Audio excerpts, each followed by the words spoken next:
आज मैं आपके लिए लेकर आ रहा हूँ पर्यावरण पारिस्थितिकी के बहुत ही महत्वपूर्ण प्रश्न जो परीक्षा की दृष्टि से बहुत ही महत्वपूर्ण हैं और ये प्रश्न हर परीक्षा के लिए बहुत ही उपयोगी रहेंगे। चलिए अपने मुख्य टॉपिक पर आते हैं। प्रश्न नंबर 1, निम्नलिखित में से सौर विकिरण की सबसे महत्वपूर्ण भूमिका किसमें होती है?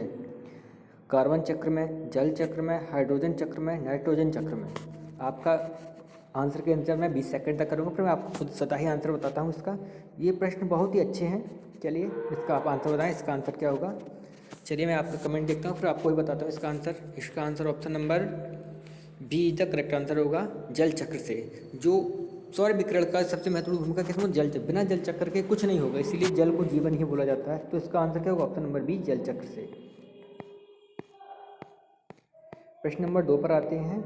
निम्नलिखित में से वर्षा की मात्रा किस पर निर्भर करती है? जो बारिश होती है बारिश के मौसम में, उसकी मात्रा किस पर निर्भर करती है? हवा के दाब पर, जल के चक्र पर, वायुमंडल की नमी पर, तापक्रम पर। आप मुझे बताएं इसका, इस प्रश्न को पढ़कर अच्छे से इसका आंसर मुझे बताएं, नहीं तो फिर मैं आपको बताता हूँ इसका आंसर क्या होगा। जो वर्षा की मात्रा किस वायुमंडल की नमी पर निर्भर करती है, तो आंसर का option number C is the correct answer होगा। चलिए आगे बढ़ते हैं। निम्नलिखित में से शुष्क हवा में नाइट्रोजन की कितने प्रतिशत मात्रा होती है? जो वायुमंडल में नाइट्रोजन हवा गैसें होती हैं उनका प्रतिशत पूछा जा रहा है इसमें। आपको ये सिंपल प्रश्न है, छोटी क्लासों से पढ़कर आ रहे होंगे फिर भी आपको मिलेगा, लेकिन आपको मैं रखा है आपकी याददाश्त के लिए, सही रहे आपको ये जानकारी के लिए। बताएं इसका आंसर क्या? ऑप्शन नंबर ए बता रहे हैं 21%, बी बता रहे हैं 35%, सी है 78%, 78% और डी 97%। तो इसका आंसर होगा ऑक्सीजन की मात्रा कितनी होती है वायुमंडल में? 21%। और इसमें पूछ क्या रहा है? नाइट्रोजन सबसे ज़्यादा मात्रा होती है नाइट्रोजन, तो इसका आंसर होगा ऑप्शन नंबर सी 78%, 78%। चलिए आगे बढ़ते हैं प्रश्न नंबर 4 की तरफ।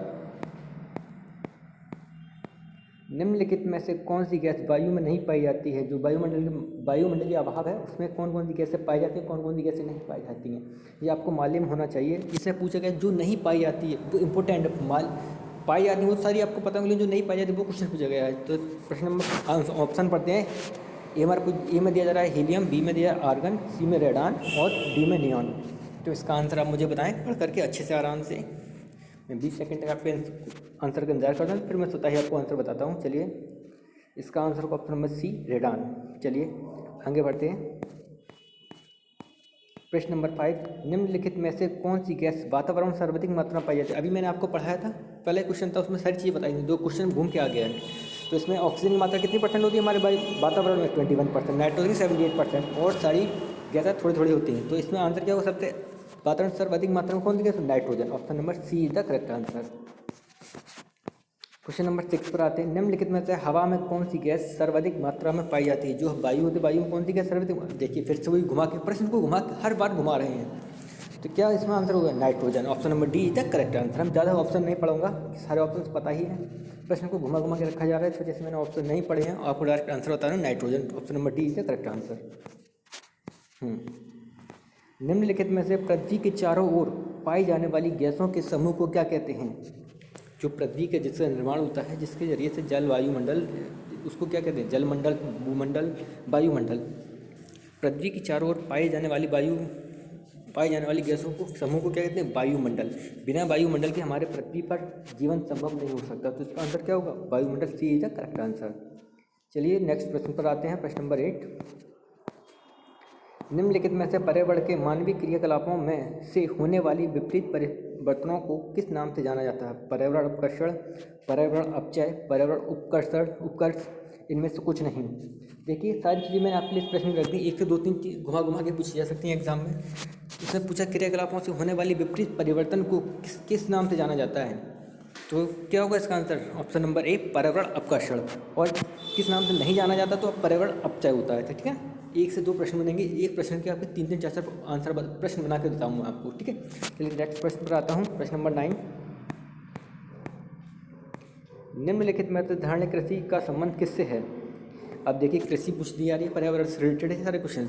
आत्मनिर्भरता से दूसरे देशों के साथ कृषि निर्यात आयात कर सकने से, या भूमि पर सही से प्रयोग करके गुणवत्ता बनी रहे, कृषि के लिए अप्रयुक्त भूमि को प्रयोग में लगा लाना। तो इसमें क्या पूछ रहे हैं?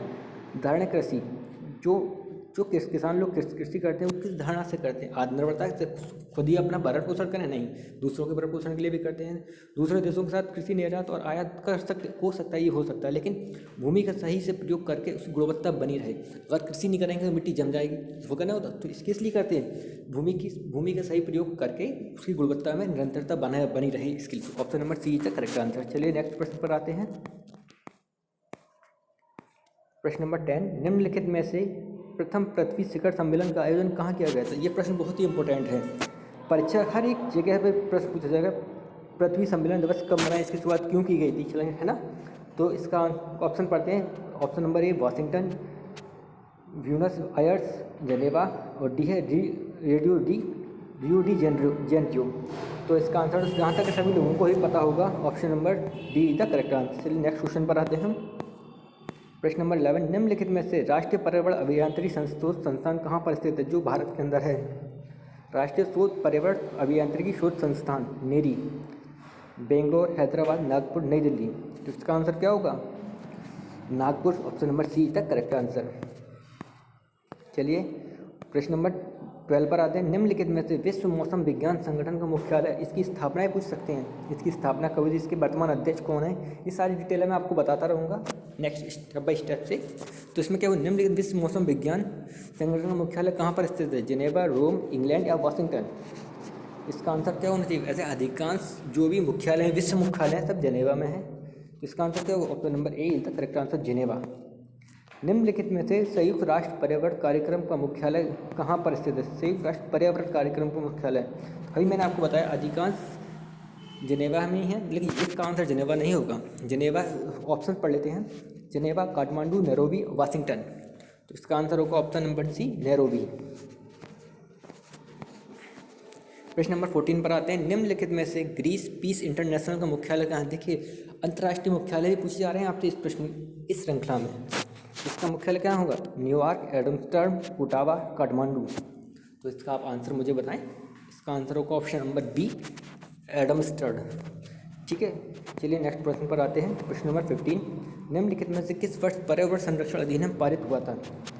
पर्यावरण संरक्षण अधिनियम किस वर्ष पारित हुआ था? ये आपको पता होना चाहिए। पर्यावरण से संबंधित महत्वपूर्ण प्रश्न है। इसकी स्थापना किसने की, इसका मुख्यालय कहाँ है, सारी चीज़ें मैं आपको डिटेल वाइज सारी चीज़ें बताता रहूँगा। चलिए ऑप्शन नंबर ए 1982 में, 1984 में, 1986 में, 1988 में। पर्यावरण संरक्षण अधिनियम की स्थापना 1986 में हुई थी। चलिए आज के लिए इतना ही काफ़ी। मैं आपके लिए जो प्रश्न लेकर आऊँ वो निरंतर लाता रहूँगा। चलिए धन्यवाद।